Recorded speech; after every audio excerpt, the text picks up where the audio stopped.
Alors, donc, les 5 plus-values, quand on utilise le numérique, si on l'utilise, encore une fois, et on va les décliner à travers des scénarios de classe. Je ne vais pas rester dans la théorie, on va rentrer dans la pratique. La plus-value, aujourd'hui, qu'est-ce que ça apporte le numérique éducatif en classe? Ça développe évidemment la créativité. La créativité des deux côtés, hein, c'est-à-dire la créativité de l'enseignant, qui va avoir beaucoup plus de possibles. Hein, il va pouvoir donner et faire des propositions multiples grâce au numérique, mais également la créativité des élèves, hein, puisque les élèves, du coup, vont être créateurs, producteurs, vous l'avez dit, madame. Donc, effectivement, là, il y a une première plus-value. Je l'ai mis en plus gros. Je pense que c'est la priorité. Ensuite, vous avez, et ça va de pair, la deuxième plus-value, et c'est là que c'est intéressant, et c'est finalement peut-être ce qui fait le plus bouger les lignes au niveau de l'enseignement, c'est la mise en activité. Alors, je l'ai dit hier, si vous étiez là, j'ai insisté, dans un enseignement plus conventionnel, comme là, par exemple, hein, on est sur du descendant, je suis active, je m'agite, d'accord? J'ai mon espace scénique qui est dédié, vous avez vu, on m'a équipé, j'ai mon tableau, je suis filmée, enfin bref, je suis au cœur de l'action. Et vous, malheureusement, vous êtes dans les coulisses, vous êtes dans la salle, dans l'obscurité. Et je prends cette métaphore théâtrale parce que c'est quand même bien ça, quand on observe l'image de la classe, du 19e siècle à aujourd'hui, ça peut évoluer, on est quand même dans un enseignement qui est dispensé verticalement, n'est-ce pas? Donc l'activité, quand je parle d'activité, ce n'est pas celle-là, ce n'est pas celle du professeur. Le numérique va amener l'activité dans la salle, d'accord? Et là, ça change tout, parce qu'effectivement, lorsqu'on donne un outil numérique à un élève ou à un groupe d'élèves, si on ne les met pas en activité, immédiatement, vous allez être confronté à des problèmes de discipline. Parce que les professeurs que je forme me disent tout de suite « Mon Dieu, mon Dieu, mon Dieu, on nous a distribué des iPads, mais on ne sait pas du tout comment faire, on a 35 élèves, le dernier au fond, je ne vais pas savoir ce qu'il va faire dessus, il va aller sur YouTube ou pire encore, bref, c'est la panique à bord. » Et là, je calme le jeu, je dis « Écoutez, voyez vos iPads, vous commencez d'abord par les mettre dans les cartables et vous ne les sortez pas. » Ah bon? Attendez, là, on est venu pour faire une formation numérique. Oui, d'accord. Mais le numérique, avant, il y a un scénario pédagogique. D'accord? Donc, avant de faire sortir les iPads aux enfants, le professeur, il faut qu'il ait mis en place quelque chose, et on va le voir, hein, concrètement, une activité concrète dans laquelle les élèves vont être obligés de faire quelque chose. Ce que vous disiez, madame, vous avez dit tout de suite production, et je vous rejoins parfaitement. Vous avez un attendu, vous avez 10 minutes, vous avez 15 minutes, et moi, je dois avoir la livraison de la production dans 15 minutes.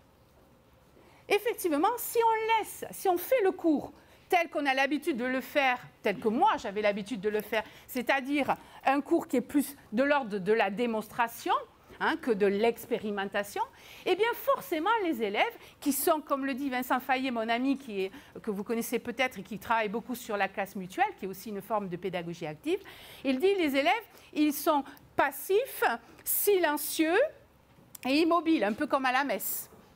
Hein, c'est un peu ça, hein, on est quand même dans cette configuration. Et bien, si on les laisse comme ça et qu'en plus on leur laisse un outil numérique entre les mains, eh bien, ils vont peut-être être un petit peu moins passifs, mais pas forcément actifs dans le sens de votre cours.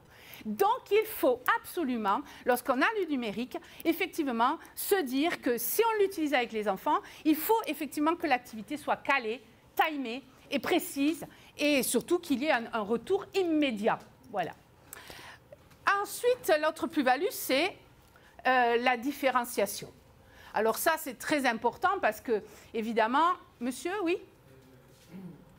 Dans l'activité, on peut trouver ça sans son. Comment? On peut avoir cette activité sans avoir l'usage du fils. Ah, ben, et complètement, complètement. Et bien sûr. La nuance, en fait, si vous voulez, c'est que quand il y a, je dis, quand il y a activité avec le numérique, enfin, quand il y a numérique, s'il n'y a pas activité, on renforce encore plus la possibilité aux élèves de faire autre chose. Quand vous donnez une activité à un élève, quand c'est par exemple un exercice de mathématiques, cahier, stylo, papier, bon, l'élève, il va avoir un rendu à faire, d'accord? Il est sur la tâche. Si vous donnez un iPad entre les mains d'un élève, mais que vous ne lui donnez pas cette activité, parce qu'attention, hein, au départ, c'est ça. Les enseignants ne savent pas quoi faire avec le numérique. C'est ça, avec un cahier, un stylo, on sait faire. Mais avec une tablette, on se dit, bon, mais déjà, il faut que je trouve le site où je vais trouver les exercices, il faut que je vois si j'ai de la connexion, enfin, il y a plein de problématiques qui vont se greffer. Et donc, ce que je dis là, c'est que si vous donnez le numérique, l'activité doit être présente. Voilà. Mais effectivement, on peut faire de l'activité aussi sans le numérique, hein, c'est ce que je dis. Mais il y a des activités, vous allez le voir, monsieur, avec des exemples concrets, que l'on ne peut pas faire sans numérique. Hein, il y a des situations où on a, en tout cas, il y a une vraie plus-value avec le numérique. Hein, voilà. Alors, ensuite, la différenciation, c'est ce que je disais. Ça aussi, c'est intéressant. Maintenant, on a la possibilité, grâce à des partages d'exercices qu'on peut faire à distance, on peut créer des groupes avec des applications et on peut envoyer à des groupes certains types d'exercices et à d'autres exercices. Donc, en gros, on peut varier les supports plus facilement quand on fait la mise en activité.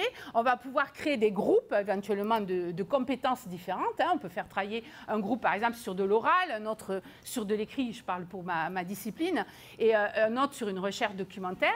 Et donc, on va pouvoir effectivement différencier l'activité. Quand il y a mise en activité, rien ne vous empêche de faire plusieurs types d'activités. Voilà. Alors, ensuite, on va avoir aussi la possibilité de travailler avec des outils qui vont être mis en place sur de la collaboration. Là, on va utiliser un outil numérique pour 4 ou 5 élèves et les élèves vont collaborer et construire ensemble avec l'outil numérique. Et donc là, on va voir ce que j'entends par collaboration de manière plus détaillée. Et enfin, au fur et à mesure, on comprend aussi que l'autonomie, avec ces outils, eh bien, il y a un véritable apprentissage qui va se créer.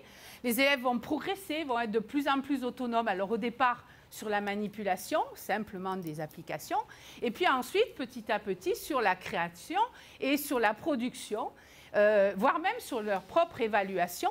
Et du coup, l'autonomie va faire l'objet d'un objectif, c'est un objectif pédagogique.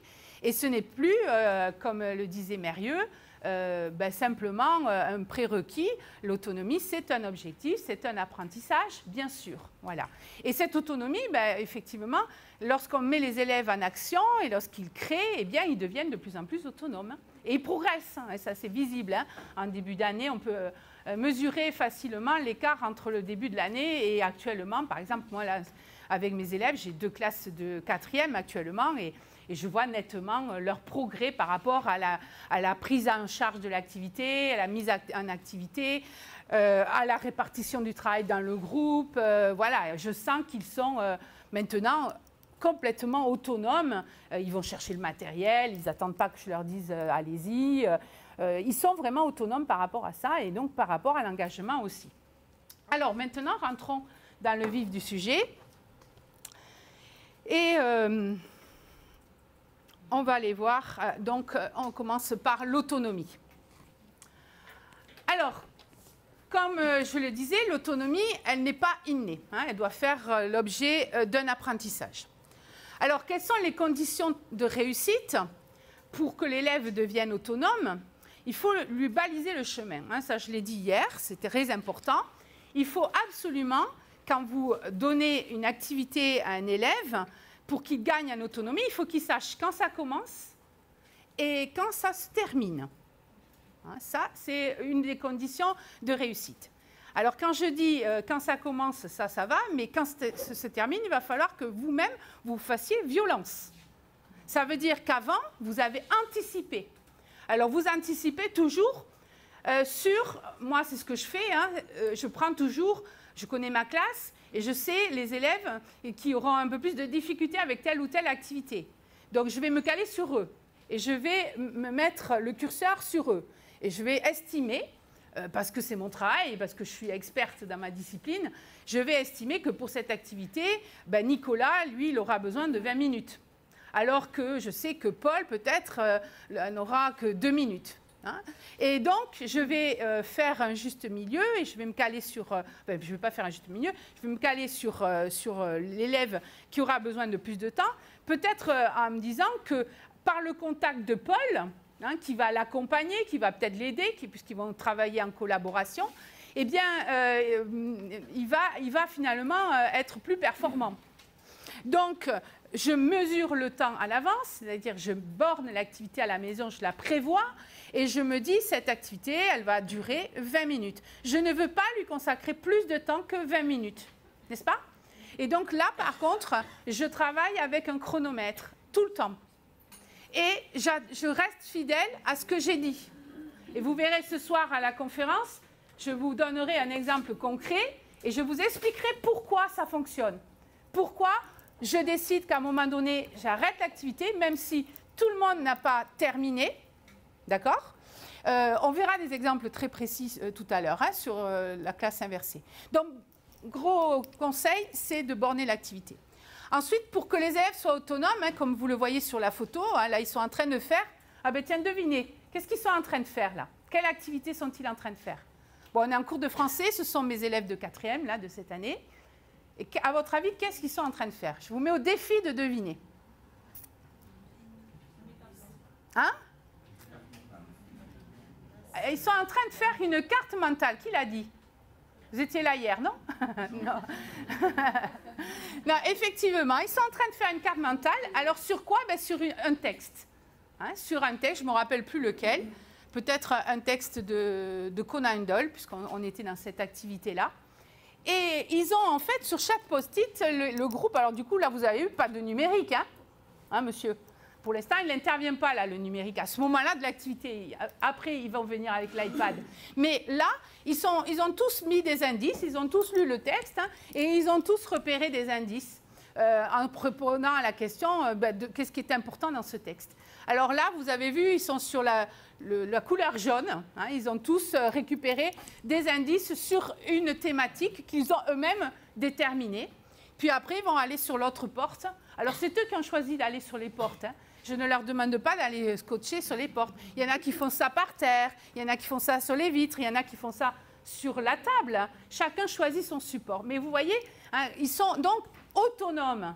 Je leur laisse de la liberté par rapport à la manière dont ils vont physiquement aussi occuper l'espace. Donc ces enfants sont en train, effectivement, madame, vous l'avez dit, de faire une lecture analytique, ils préparent une carte mentale et ils sont en train d'organiser tout ça. Donc c'est important, effectivement, aussi de bien donner une tâche aux élèves et elle doit être précise. D'accord? Il y a un attendu, il y a une question et pas 2 et pas 3 et pas 4. Une question, une commande. Et j'attends d'être servi, comme au restaurant. D'accord? Moi, j'ai commandé et j'attends qu'ils me livrent le produit. C'est un petit peu imagé ce que je vous dis, mais c'est exactement ça. D'accord? Donc, ils savent où ils doivent aller. Donc, c'est pour ça que quand ils ont pris les post-it, je savais qu'ils savaient où ils allaient. Et eux, ils savent où ils vont. Hein? Ils n'ont pas besoin de venir vous dire, dites, non, non, ils savent où ils vont. Moi, par contre, en les faisant faire, bon, au début, ça surprend. Hein, vous les voyez, ils vont vers la porte, on se dit, tiens, ils vont partir. Puis non, en fait. Hein, donc, c'est à moi aussi de m'adapter à leur façon de travailler. Donc ici, tâche effectuée précise. Et enfin, montrer l'attendu. Ça aussi, c'est quelque chose que j'ai retenu de nos amis québécois. Ils ont l'habitude au Québec de faire ce qu'ils appellent le bump it up. Désolée pour l'accent épouvantable. Le bump it up, si j'ai bien compris, c'est la pédagogie du modèle. Ça veut dire que lorsque je veux faire aux élèves quelque chose de assez complexe, eh bien, moi, je fais la chose avant. Ou je récupère quelque chose qui a été fait l'année précédente. Un exemple, exactement. Alors, pas forcément sur le même sujet, voyez-vous, mais quelque chose qui est à peu près ce que j'attendrais. Et ça, les élèves se projettent. Voilà. Ils se projettent et ils voient, ils mesurent. Ah oui, d'accord. OK. Oui, là, il y a du boulot. Là, par exemple, j'ai laissé mes élèves en étude avec un travail à faire. Ils doivent écrire des textes sur Maupassant. Et je leur ai montré mes attendus avant. Et ils m'ont dit, ah oui, là, on a facile 4 heures de travail devant nous. Ah, je dis oui, ça c'est sûr. Et voilà, c'est important d'afficher, alors vous pouvez l'afficher sur les murs de la classe ou le mettre sur... Oh, pardon. Oula. Ou les mettre sur le NT, peu importe, ou je sais pas, le blog ou le site du collège, ou un affichage simplement, et leur dire, voilà les enfants, voyez, moi là, je veux vous amener là.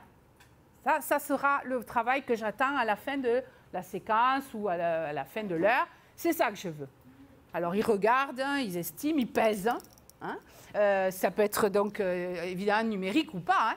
Mais la pédagogie du modèle, montrer l'attendu, ça me paraît fondamental pour gagner en autonomie.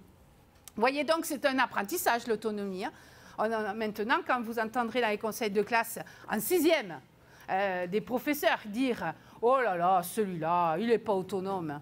Moi, j'ai envie de leur dire « Eh bien, vas-y, fais-le devenir autonome.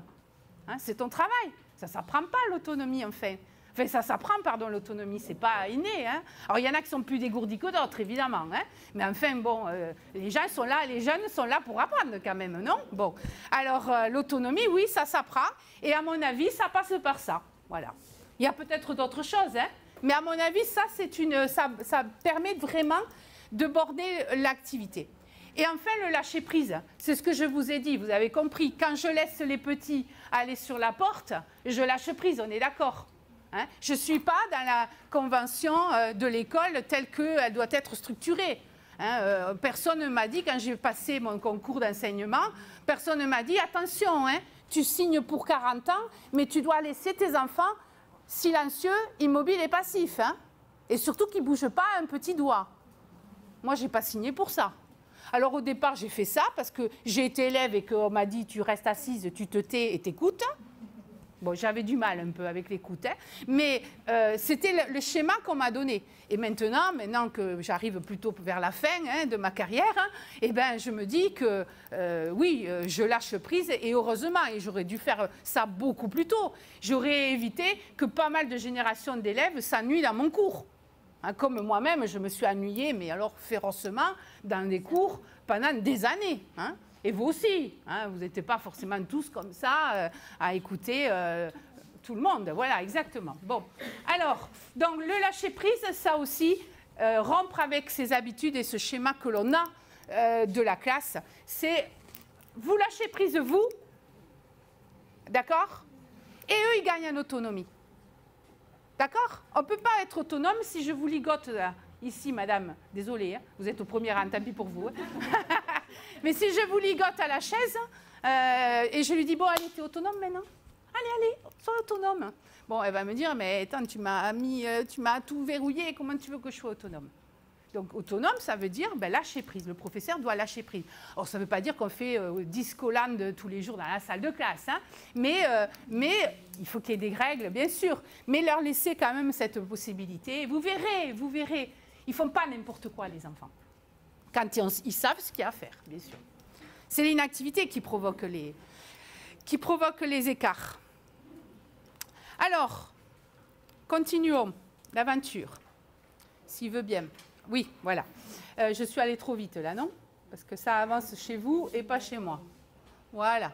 Alors, rapidement, des petits conseils techniques pour, en ce qui concerne l'activité bornée. Alors, petit conseil technique, vous avez un outil numérique excellent, c'est les timers. Ça, il faut l'afficher, d'accord? Là, vous en avez plein sur Internet, mais vous pouvez utiliser votre téléphone portable. Hein, mais des petits timers. Alors, celui-là, il est pas mal. Vous en trouvez peut-être des plus élaborés, mais il est assez simple, celui-là. Et puis, si je veux, quand il m'embête un peu, je peux mettre le tic-tac. Ça, c'est stressant. Hein. Mettez à fond les ballons, mettez 200 watts dans la salle, 2000 watts dans la salle, et tic-tac, tic-tac. Donc là, les élèves, ils sont dans le rythme, hein, comme un EPS. Hein, voilà. Et donc, vous avez en plus, comme un EPS, hein, c'est un chrono, donc le temps écoulé, le temps qui reste. Et de temps en temps, vous êtes un peu sadique, il reste 5 minutes. Et là, vous entendez... Donc ça, c'est un outil qui permet de gagner l'autonomie, hein, je vous rappelle, hein, tout bête. Hein. Investissez aussi quand vous sortez, vous avez peut-être des magasins. Vous savez, en France, il y a la foire fouille, je ne sais pas quoi. Vous avez ça peut-être ici. Ça, c'est super ça. Alors vous allez me dire, ah, mais oui, mais si tu as ça, tu n'as pas besoin de ça. Oui, mais non, parce que quand l'enfant, quand il y a le lâcher-prise, Là, ils sont restés devant la porte, mais des fois, ils peuvent aller dans le couloir. Alors, ils ne sortent pas sans le cocotier, sans le minuteur, le cocotier, n'importe quoi. Ils prennent le minuteur. Ah oui, oui. Alors, on a 6 minuteurs. J'ai investi une fortune. Et donc, quand les élèves ont une tâche à faire et qu'il faut faire un enregistrement, par exemple, ou une vidéo, en sciences, par exemple, ça peut arriver de demander aux élèves de faire une petite vidéo sur, je ne sais pas, comment ? Présenter le fonctionnement d'un modèle. Voilà, par exemple. Et donc là, les élèves partent avec le minuteur. Là aussi, c'est tic-tac, tic-tac. Hein. Et donc, il y a le minuteur du professeur. 20 minutes, c'est parti. Et ils reviennent, évidemment, il y a la sonnerie, là, agréable. Et donc ça, c'est tout bête, c'est tout bête. On ne le dit pas dans les formations, on ne va pas faire aux jeunes enseignants. Bon, alors aujourd'hui, nous allons apprendre l'autonomie. Donc, vous allez tous acheter un minuteur. Non, mais en fait, c'est des outils pratiques. C'est pour ça que je vous dis, moi, je ne suis pas une théoricienne. Hein. Moi, je suis une femme de terrain. J'ai expérimenté des choses qui fonctionnent et c'est pour ça que je suis là, pour les partager. Alors, autre chose, dans la pédagogie aussi, quelle plus-value et dans l'autonomie, la tâche à effectuer. Bon, j'ai parlé évidemment du modèle et je parle aussi de ce que la petite est en train de faire, c'est-à-dire un plan de travail. D'accord ? Un plan de travail, qu'est-ce que c'est? Un plan de travail, c'est une feuille de route pour l'heure, d'accord? Ou pour les 2 heures, ou pourquoi pas pour la séquence. Donc, un plan de travail, bon, ben, c'est quoi? C'est un accès, il y a des ressources. Donc, vous pouvez, par exemple, en maths, mettre un petit QR code avec des exercices. Alors, ça peut être quoi? Ça peut être les exercices en ligne, mais si vous n'avez pas Internet, comment vous allez faire? Alors, ça peut être tout simplement pour aller plus vite, pour que l'enfant soit autonome. Ça peut être la capture d'écran du manuel. Vous avez fait une photo de l'exercice. Alors, ça évite déjà aux gamins de dire « Moi, je n'ai pas mon manuel ». D'accord? Mais c'est surtout pourquoi ça permet d'aller plus vite. Le gamin scanne, hop, il voit l'exercice 2, page 124, il est là. Et donc, ça veut dire qu'il ne perd pas de temps à chercher la page. En fait, tout est compté hein, quand on travaille avec le temps. Et le minuteur de chez La Foire Fouille, il ne pardonne pas. Hein. Donc, il faut que ça aille vite. Et l'élève, il sait directement où il doit aller. OK? Et ça vous permet de faire de la différenciation. Pourquoi? Parce que Paul, vous pouvez lui demander de faire le numéro 2. Mais Mathilde, elle, vous pouvez lui faire le 2 et le 4. Donc, sur le petit QR code, et on verra si vous... Là, c'est pour faire ma pub pour l'atelier les outils techniques. Vous pouvez tout à fait... On apprendra à faire un QR code. Hein, on fabriquera un QR code un peu plus sophistiqué. Mais on peut faire ça très facilement. Et donc, le jeune peut très bien, sur son plan de travail, avoir sa feuille de route, voilà, et faire avancer au fur et à mesure, répondre. Alors, ça peut être numérique ou pas, hein, ça peut être du papier. Mais le QR code en soi... Même si c'est sur du papier, c'est quand même un outil numérique. Au départ, hein, vous l'avez fabriqué pour le jeune. Donc ça aussi, ça permet de gagner en autonomie. Et c'est ce que fait la petite, là. Voilà, elle est en train. Alors en plus, là, vous voyez, nous, on a la possibilité, ben vous aussi d'ailleurs, hein, d'utiliser les téléphones des élèves dans des fonctionnements pédagogiques. Alors vous savez, maintenant, c'est réglementé par le ministre, hein, qui est revenu sur l'article 333B, je crois, du Code de l'éducation, dans lequel il a été dit au mois de février, puisque ça a été réédité en février, il y a eu toute une polémique, hein, vous en avez entendu parler. D'abord, le ministre arrive en disant « Non, pas de téléphone portable ». Puis après, rapidement, le service du numérique éducatif du ministère, dans lequel je travaille un peu, on dit « Non, mais attendez, monsieur le ministre, vous vous rendez compte, si on commence à interdire le portable, il va falloir... employer des gens au début de l'heure, de la matinée, à la fin de la matinée. Il y a toute une infrastructure, il va falloir les ramasser, mettre dans des caisses. Qui le fait? Combien de temps ça prend? Bref, affreux. Puis après, rapidement, il est revenu là-dessus et a parlé du téléphone portable qui peut être effectivement utilisé dans un cadre pédagogique ciblé, bien sûr, annoncé dans le conseil d'administration de l'établissement, mais c'est tout à fait légal. Là, vous voyez, là, vous ne pourrez pas me dénoncer. Je suis dans la légalité, la petite, et dans un travail avec un réseau. Elle n'a même pas de réseau, d'ailleurs. Elle écoute un enregistrement qui était sur le QR, et voilà. D'accord? OK. Alors, on avance. Le lâcher-prise, donc j'ai parlé tout à l'heure de la tâche effectuée précise, et le lâcher-prise, ben, c'est par exemple ça, hein, c'est-à-dire ces deux enfants qui sont autonomes, qui n'ont pas besoin de moi. Je suis là juste pour faire des photos, vous avez remarqué, je suis reporter photo. Et ils sont en train de faire une vidéo pédagogique, alors avec un fond vert, et ils travaillent pour vous donner une indication, parce que vous voyez un footballeur là, ils font des fake news. D'accord? Ils sont en train de faire des fausses nouvelles. Et donc là, évidemment, je les laisse faire. Le lâcher-prise, c'est se dire, bon oui, ils ont un outil de 400 € peut-être entre les mains, mais je leur fais confiance. Hein? Ah oui, c'est eux qui parlent, pardon. Je me disais, qu'est-ce que c'est ce bruit? Alors, la créativité maintenant, comment la développer avec le numérique? Alors, ce qui est important, c'est la créativité, elle va s'exercer sur ce qu'on appelle le chef-d'œuvre. En classe inversée, on appelle ça le chef-d'œuvre, c'est-à-dire la production. À chaque fois qu'on étudie quelque chose, on aboutit toujours à une production, plus ou moins dense. D'accord? Alors, la production, qu'est-ce que c'est? Quelle forme elle peut prendre avec le numérique? Et c'est là que, évidemment, je dis, et je l'ai dit tout à l'heure à monsieur, c'est là qu'il y a un peu plus de possibles. Concrètement, ça numérique, qu'est-ce qu'on fait? Qu'est-ce qu'on fait faire aux enfants si on n'a pas de numérique? Alors, production écrite, donc sur feuille, essentiellement. Et puis, l'oral, comment? Des performances, oui. Alors, sous quelle forme? Ah, dites pas vidéo, hein? Dites pas vidéo, sinon on est avec du numérique. Non, mais c'est en art. En art? Ah oui, bah oui, bien sûr. Hein, on peut effectivement créer. Alors, avant, la créativité, on disait ça, c'est l'affaire des arts. Arts plastiques, éducation musicale. Et puis, finalement, avec le numérique, on s'est rendu compte qu'on ne fait pas des... Alors, certes, j'ai employé chef-d'œuvre, ça vous a peut-être choqué. Mais maintenant, effectivement, on arrive à créer autre chose que du conventionnel. Parce que pendant des années, quand on a parlé de production, on parlait souvent d'évaluation, n'est-ce pas? On liait la production à l'évaluation. Avec le chef-d'œuvre et la créativité que nous offre le numérique, maintenant, on peut aussi demander, et ça serait pas mal de le retenir, ça, que la production n'est pas forcément à évaluer. Pas tout le temps. Laissez les enfants produire sans pour autant demander absolument à mettre derrière une note. Sinon, vous bridez la créativité. Forcément. Allez demander à Gauguin si un riche américain arrive en disant bon, mais moi je voudrais une œuvre qui est comme ça, comme ça, comme ça, et je vous paye tant de dollars, je ne suis pas certaine, enfin je n'étais pas amie intime avec Gauguin, mais je ne suis pas certaine qu'il aurait accepté. Parce que ce n'est pas ça créer, ce n'est pas ça l'art. Hein. C'est laisser le fameux lâcher-prise aussi, hein, laisser rentrer un peu d'imaginaire là-dedans.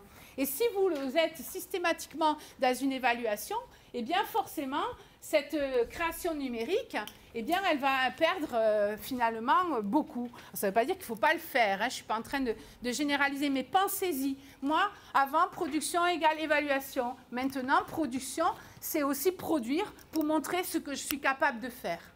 Voilà. Et je n'ai pas forcément de crainte à avoir. On ne va pas me classer, on ne va pas me hiérarchiser dans une liste de notes. Je produis mon chef-d'œuvre. Alors, par exemple, en voici un.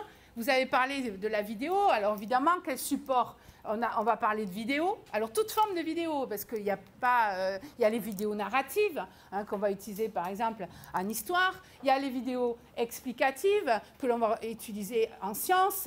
Il y a les vidéos informatives qu'on va utiliser, par exemple, ici, en français.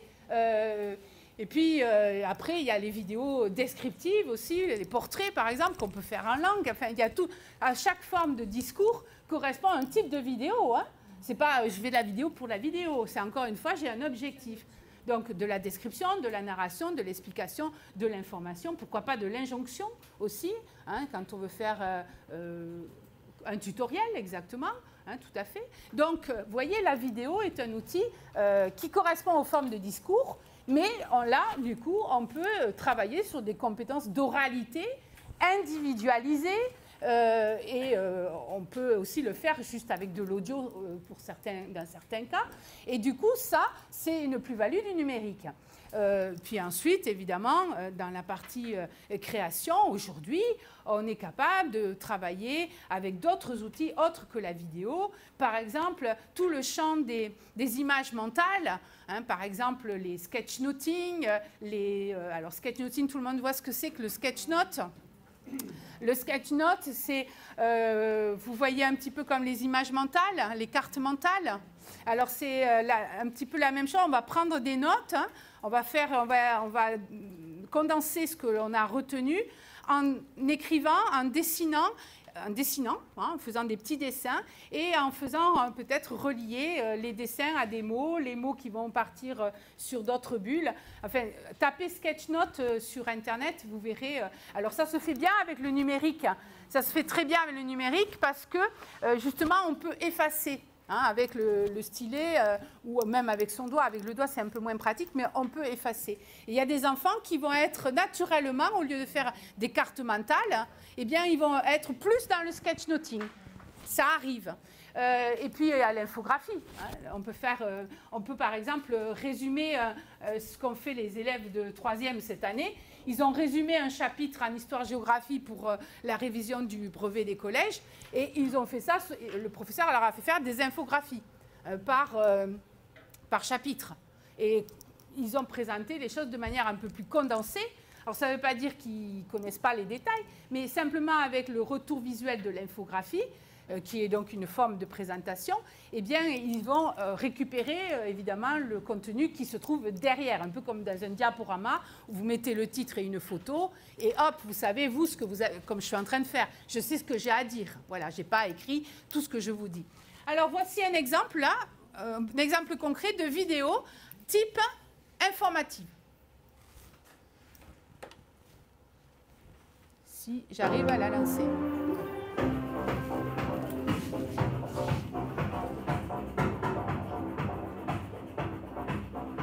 Ça va le son?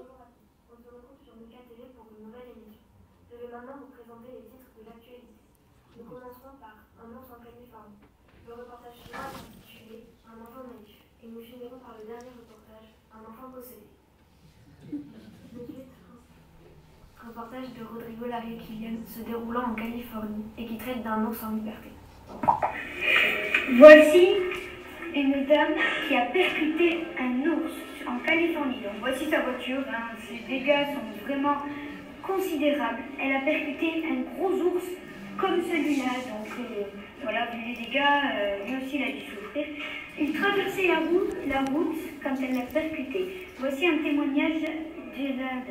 Je voulais t'entendre quand j'ai percuté de plein fouet l'ours. J'ai gravement été touché au bras, j'ai risqué une amputation et j'ai eu quelques contusions à la tête. J'ai failli pas m'en remettre. Ensuite, ils ont appelé la fourrière et donc a attrapé l'ours. Voici, donc ils l'ont mis en cage. Ils l'ont mis en cage pour qu'il ne crée plus d'accident sur la route de Californie. Bon, voilà. Pour continuer, l'OBNE qui va nous présenter l'histoire d'un enfant naïf dont on ne viendra pas l'identifier. Bon, voilà. Donc, qu'est-ce qui s'est passé? En fait, on est parti d'une image. Hein, une image qui avait été envoyée par une autre classe. Hein. On avait travaillé avec une collègue de Bourges, hein, que je connais maintenant, mais au départ, je l'ai connue sur les réseaux sociaux. Hein. C'est pour ça que c'est important, des événements comme Ludovia, parce qu'on rencontre des gens. Et donc, on a décidé de travailler ensemble. Je lui ai dit, bah, tu fais faire à tes jeunes des photos banales, et moi, pareil. Et avec ces photos, on va les distribuer aux élèves, et ils vont écrire une histoire, une fake news. Alors, la photo qu'eux avaient reçue, c'était la photo, non pas d'un ours, mais d'une plaque qu'un jeune avait dû photographier, qu'il avait mis dans sa chambre. Une plaque américaine, vous savez, qui annonçait... On le voit d'ailleurs derrière l'interview du jeune en noir, là, qui traversait des ours, voilà. Et ils sont partis de là. Alors, ils sont partis d'abord par l'écriture d'un fait divers à l'écrit, classique, et après, ils sont passés sur de l'oral. Donc là, on est sur de l'oralité, ça se sent, hein, il y a de l'hésitation, et ils sont partis sur la création d'une vidéo pour rassembler ensuite, faire un journal télévisé. Voilà, ça c'était une plus-value. Alors la plus-value, c'est l'engagement. Bien entendu, vous l'avez compris, les enfants, quand ils sont dans ce type d'activité, ils vont avoir un temps à respecter, il va falloir travailler vite, il va falloir être efficace, il va falloir se répartir la tâche aussi. Et du coup, l'engagement est bien présent et la créativité, est bien sûr, est facilitée. Alors, quand je parlais d'image mentale, ben voilà une, hein, c'est un exemple. Donc, quand je parle de créativité, si je synthétise ce que je viens de vous dire avant de passer à la suite, qu'est-ce qui est créatif avec le numérique? Quelle pédagogie avec le numérique pour la créativité? C'est la possibilité de passer sur des supports visuels, infographie, c'est ce que je vous ai dit, les types de vidéos, les images à noter, les supports sonores, bien sûr, le podcast et la radio. Hein, ça, c'est aussi plus-value numérique évident. On fait de la radio avec un simple téléphone portable. Hein. Un simple enregistreur suffit. Et puis le support écrit, alors outre les cours, comme vous avez dit, classiques sur feuille, on peut aussi écrire sur des vitres, écrire sous forme de parchemin. Alors là, on sort du numérique, mais varier les supports écrits, c'est aussi développer la créativité. Et puis créer aussi comme on l'a vu avec la radio, avec la vidéo là, c'est-à-dire des déclencheurs. Hein, ce qui va motiver l'élève, c'est le déclenchement, hein, c'est-à-dire le départ. Quand on lui propose et qu'on lui commande le produit, on va lui dire, ben là, ça y est, tu es jeu de rôle, vous êtes une chaîne télé, il va falloir trouver son nom, son logo et créer donc un petit journal télévisé et un petit scénario. Exactement. Allez, on passe à la suite parce qu'il me reste peu de temps. Il faut que j'accélère un peu. Alors voici donc des images de créativité en variant les supports donc sur les vitres. Là, ils sont en train d'écrire des poèmes sur les vitres de la classe avec des feutres particuliers. C'est des feutres craies. Et ça, c'est tout à fait remarquable, les feutres craies, parce que ça ne laisse aucune trace. Ça s'essuie très facilement. Et les enfants prennent plaisir à changer de support aussi. Hein. Ils aiment bien travailler avec l'outil tablette, mais pas que. Hein. Aussi. Voici, voilà, j'aurais dû vous la montrer tout à l'heure. Ça, c'est une infographie qu'ont réalisé un groupe d'élèves. On travaille sur les fake news, justement, et avant, on a travaillé sur les sources. Et donc, c'était une recherche, ils ont fait une recherche documentaire, et je leur ai demandé, ils se servaient du site de l'AFP, qui est très, très bien fait, et voilà ce qu'ils ont fait. Voilà. Ça, c'est avec PowerPoint. Hein. C'est une seule diapositive, c'est très facile à faire. Et du coup, ça permet de synthétiser rapidement l'information. Là, j'en ai parlé, je vais aller vite. Ici, c'est quand ils dessinent. Hein, on a parlé du sketchnoting. Là, la petite, elle est en train de dessiner et elle s'enregistre en même temps. Elle a lu un livre, donc je leur fais lire des livres en dehors de ma présence. Et quand ils viennent en classe, au bout d'un mois, quand ils ont lu le livre, ils ont une activité, mais ils ne savent pas ce que c'est. Ils ont chaque fois la surprise, la découverte, c'est chaque fois nouveau. Et là, cette fois-ci, j'avais demandé aux enfants de raconter et de dessiner l'histoire qu'ils avaient lue en même temps.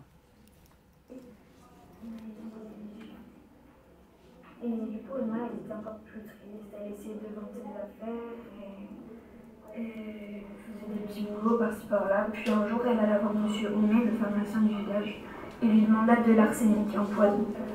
Elle écrivit une lettre. Elle écrivit une lettre et au moment où ses convulsions commençaient à cause de... Voilà. Donc vous voyez, en fait, qu'est-ce qui se passe? Ça, c'est quelque chose que j'ai piqué aux collègues d'anglais. J'avais vu ça en anglais. Elles faisaient ça, les collègues. Ils appellent ça du Draw My Life. Hein, il y a des profs d'anglais ici? Draw My Life, oui. Vous connaissiez cette technique? Alors là, ça sert pour le portrait, en fait, hein, pour se raconter avec le vocabulaire de la famille, etc. Alors du coup, j'ai vu ça, je me dis, mais c'est génial. Ce que j'avais repéré, au départ, je me disais, c'est compliqué. Mais non. Parce qu'en fait, l'enfant, il prend le temps. Parce que ce qui fait peur aux élèves dans la production orale, c'est le blanc. Hein, quand ils ne trouvent pas le mot, ils cherchent les mots, ils n'ont pas le vocabulaire. Ils concluent en disant, bon, et voilà. Et là, vous dites, mais t'as fini? Oh oui. Alors que non, il sait qu'il n'a pas fini. Mais il va vous dire, oui, j'ai fini. Et c'est ça qui les terrorise, c'est le silence. Et là, le silence, il est comblé par le geste graphique. Alors bien sûr, madame, bien sûr, ce n'est pas des chefs-d'œuvre artistiques, hein, mais ce n'est pas le but. Hein, ce que je recherche, c'est qu'il me raconte l'essentiel en dessinant rapidement et comble le silence, en fait, avec le geste. La petite, quand elle dit il écrit une lettre, elle ne sait pas trop ce qu'elle va dire après, mais ce n'est pas grave, elle dessine. Alors, ça enregistre cette affaire-là, ça enregistre la voix et le dessin en même temps. Hein. Donc, à la fin, ça génère une vidéo. Alors, la radio, on peut faire de la radio avec de l'orthographe. Ça aussi, c'est une créativité intéressante. Alors, voici un exemple, un extrait.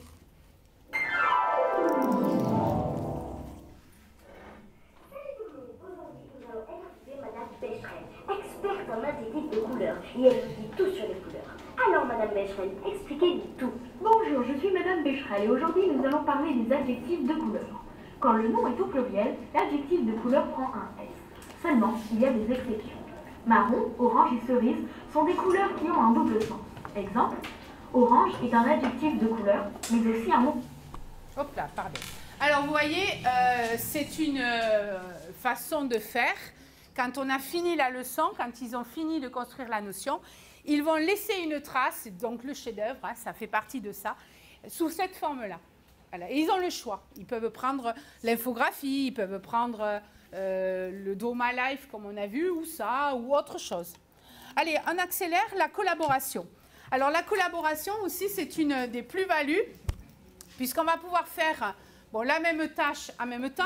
Alors, tout à l'heure, vous avez vu l'histoire avec les post-it. Hein. Effectivement, avec les post-it, les élèves vont pouvoir faire des propositions. Voilà, ils vont coller leurs post-it. Et ensuite, la tablette va arriver. Et la tablette va permettre de scanner les post-it. Tous en même temps. Et de pouvoir les présenter en suivant. Alors, rapidement, une petite démonstration. Je vais prendre quelques post-it. Alors, on peut scanner ou faire une photo aussi. Hein. Mais ça permet d'aller assez vite. Attends, je vais les rapprocher parce que du coup, comme je suis liée au fil, ça ne va pas être pratique. Voilà, alors je vais utiliser une application iPad qui s'appelle Post-it, hein, comme son nom l'indique, mais on n'est pas obligé de le faire avec Post-it. Avec des Post-it de la marque, je veux dire, on peut prendre des, voilà, des choses plus... Oui, c'est très bien. Voilà, est-ce que tout le monde voit? Voilà, donc ici, je fais prendre une photo en appuyant sur le bouton orange. Voilà. Normalement, il y a quelque chose d'écrit dessus. Et ça va les scanner. Voilà. Et donc, les élèves, en fait, éventuellement, même s'il me manque quelque chose, s'ils se rendent compte au dernier moment qu'ils ils ont oublié un indice, hein, ils vont pouvoir en rajouter un. Cette fois-ci, il est virtuel. Voilà. Et après, ce qui est intéressant pour la carte mentale, c'est qu'après, effectivement, ils peuvent faire des groupes. OK? Alors, c'est une application qui s'appelle Post-it. Elle est sur iPad, hein, mais il faudrait chercher après et sur téléphone, hein, sur téléphone aussi. Mais après, vous n'êtes pas obligé d'en avoir 50, hein, une application suffit. Et elle est gratuite en plus, hein, c'est une application gratuite. Donc les élèves, vous voyez, le numérique, la plus-value, vous voyez monsieur, hein, c'est la photographie en fait, hein, le fait de photographier, de classer. Moi j'aime bien le côté manuel, hein. Je fais, je place, etc. Vous avez vu les enfants à la porte, là. C'est ce qu'ils ont fait après.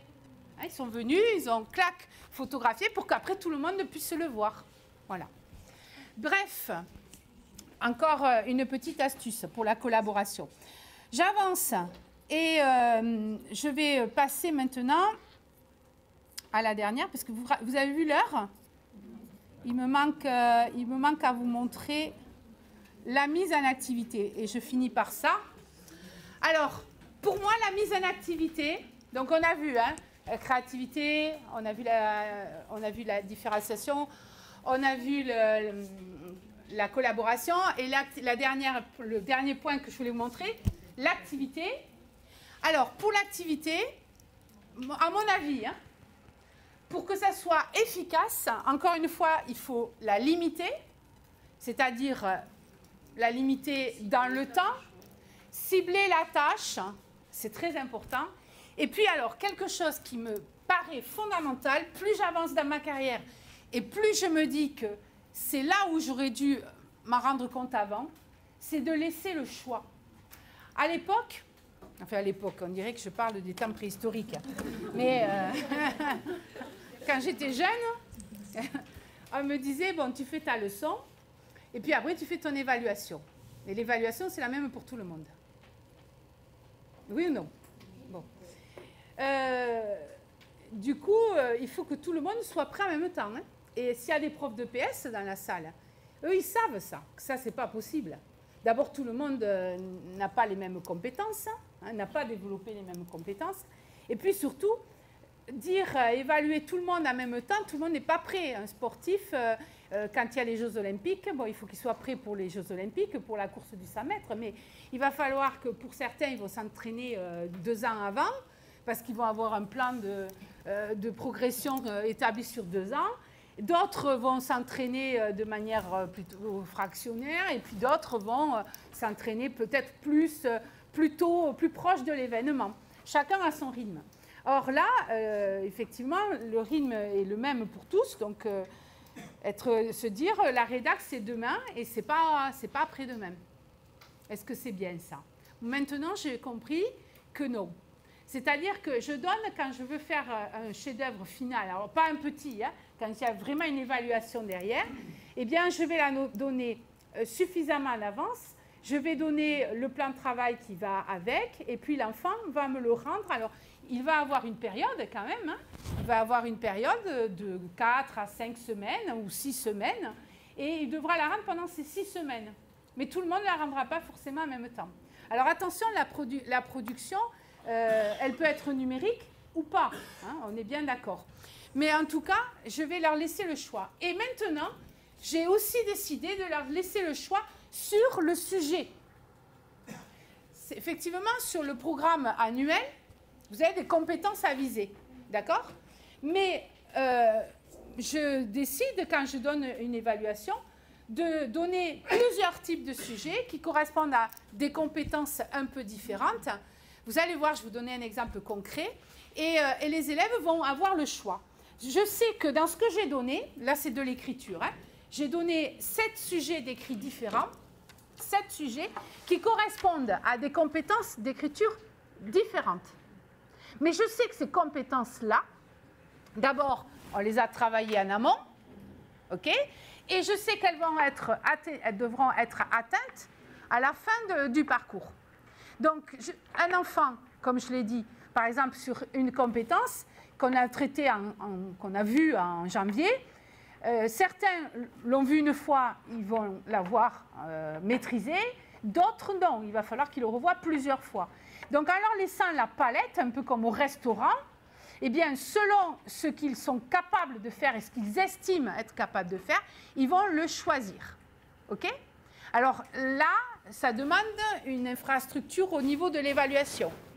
Ça veut dire que, au lieu d'avoir un agencement de devoirs, type rédaction numéro 1, rédaction numéro 2, dictée numéro 1, dictée numéro 2, au lieu d'avoir une répartition de devoirs chronologiques, je vais planifier à l'avance, c'est-à-dire en début d'année, j'ouvre mes colonnes dans mon cahier de notes, d'accord? Et je vais mettre le type de devoir. C'est-à-dire je vais mettre le devoir sur l'écriture suite de texte. Je vais ouvrir un champ. Ensuite, je vais ouvrir un devoir sur l'explication. Je vais ouvrir une note, enfin une colonne. Et alors ensuite, eh ben, en fonction de mes élèves, Paul va décider de faire la suite de texte. Je vais lui mettre son évaluation dans la suite de texte. L'autre aura choisi l'explication, je vais mettre l'évaluation dans l'explication. Donc en gros, ça demande une gymnastique. Je ne sais pas si j'ai été claire. Hein. Ça veut dire qu'au lieu de dire je fais la suite de texte, tout le monde est évalué sur la suite de texte, j'ouvre une colonne dans mon cahier de notes, j'écris suite de texte numéro 1 et tout le monde est évalué sur la même, eh bien non, je ne fais pas ça.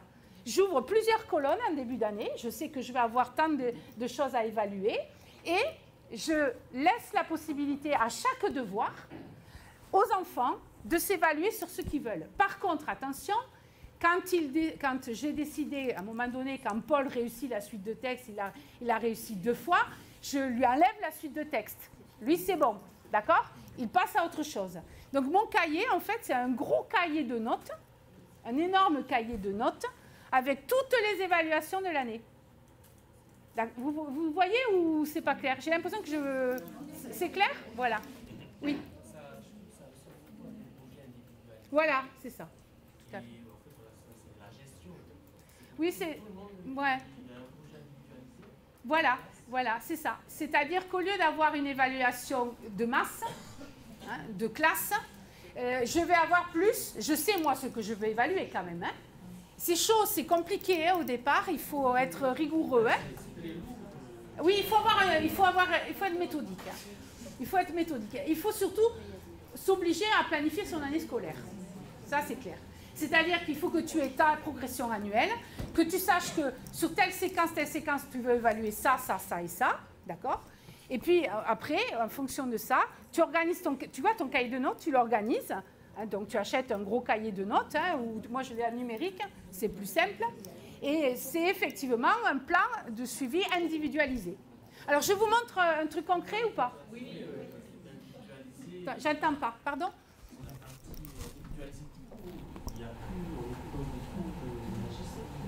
Ah non, il y a plus de cours magistraux. Non, non. En fait, c'est en duel avec Alors, la partie apprentissage, si tu veux, la partie apprentissage, si tu veux, tu verras ce soir, puisque je vous montrerai, là je vous montre, faites beaucoup les productions, hein, on est plus dans la production, mais ce soir vous verrez donc la construction du cours, qui est donc en classe inversée, où il n'y a évidemment pas de cours magistral, par contre, c'est quand même, il y a un programme. Tu vois, il y a une progression. Ce n'est pas du n'importe quoi. C'est-à-dire que je découpe mon année, moi, par des morceaux de 4 à 6 semaines. J'ai des thèmes, un peu comme dans les autres matières. Je fais mon thème. Enfin, j'organise pour que le thème se fasse. Et à la fin du chapitre, si tu veux, je ne sais pas, t'es prof de quoi? Dans le primaire, voilà. Oui, ben, dans le primaire, on fait beaucoup ça. Des plans de travail individualisés. Mais c'est un boulot terrible. Hein. Oui, il faut y aller doucement. Hein. Tu commences progressivement. Oui, humble, exactement. Et après, donc, dans la tranche que j'ai donc délimitée en 6 semaines, moi, je monte les élèves en compétences sur tel ou tel point. D'accord? Il y a plusieurs points que je vais monter. Et dans l'évaluation, je propose, d'accord, l'ensemble des points. Et à eux de choisir le point sur lequel ils veulent être évalués. Tu comprends? C'est surtout l'articulation entre l'apprentissage et puis oui. On va voir un. C'est qu'au fait, on continue une petite partie d'élèves individualisés, mais l'ensemble de la classe, c'est on va le voir ce soir. On va le voir. Alors toi, tu as le plan de travail individualisé que tu as vu comme la petite tout à l'heure, on l'a vu avec le téléphone là. Elle a son plan de travail sur 4 semaines. Tu vois, elle va avancer à son rythme. Elle va choisir ses pistes en fonction de ce qu'elle veut faire ou à quel moment elle veut les faire. Et puis après, tu as des moments, on va dire, où tout le monde va travailler la même chose aussi en même temps. Hein. Tu vois, ça va être...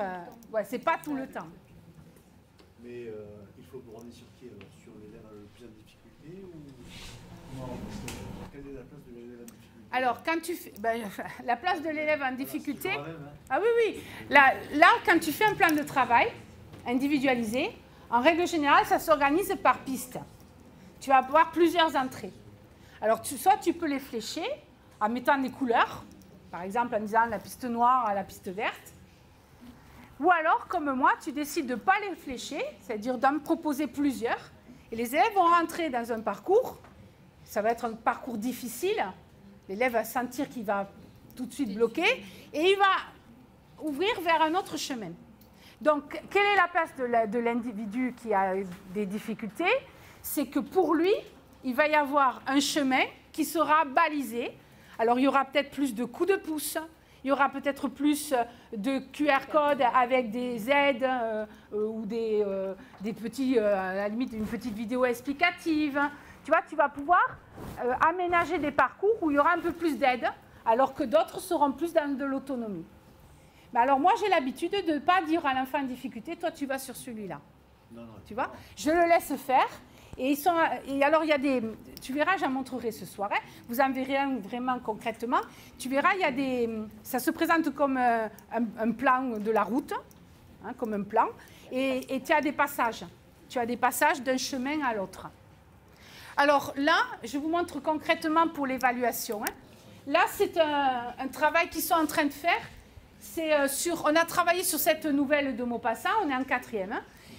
Et les élèves doivent créer de l'hypertexte. Alors l'hypertexte, c'est prendre sur le texte numérique, mettre des liens, en fait c'est un diaporama. Hein, il y a le texte d'abord. Et sur le texte, sur les diapositives où il y a le texte, ils ont rajouté des petites mains à des endroits précis.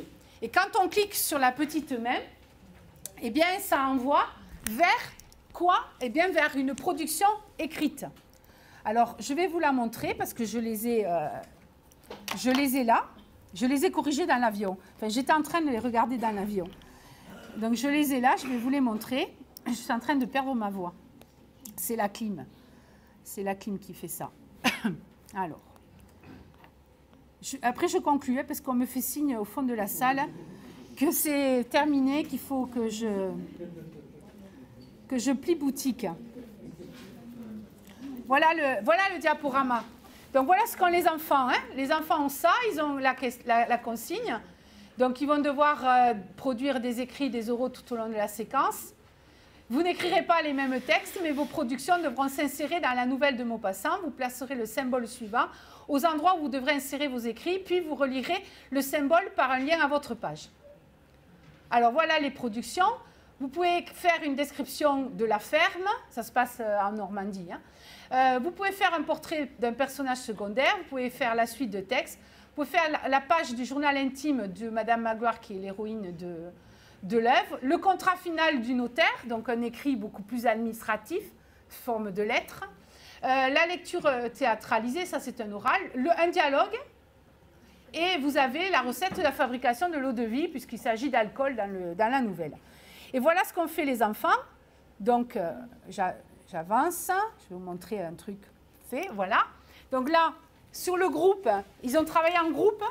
Alors, ils ont chacun écrit individuellement, hein, mais ensuite, ils ont regroupé. Donc là, par exemple, 3 punaises vertes, c'est la description. Vous voyez, ils ne l'ont pas placé au même endroit. Et donc, si je clique sur la punaise, on va voir l'écriture d'un élève qui a fait donc son travail de description. Ils sont en 4e. Hein?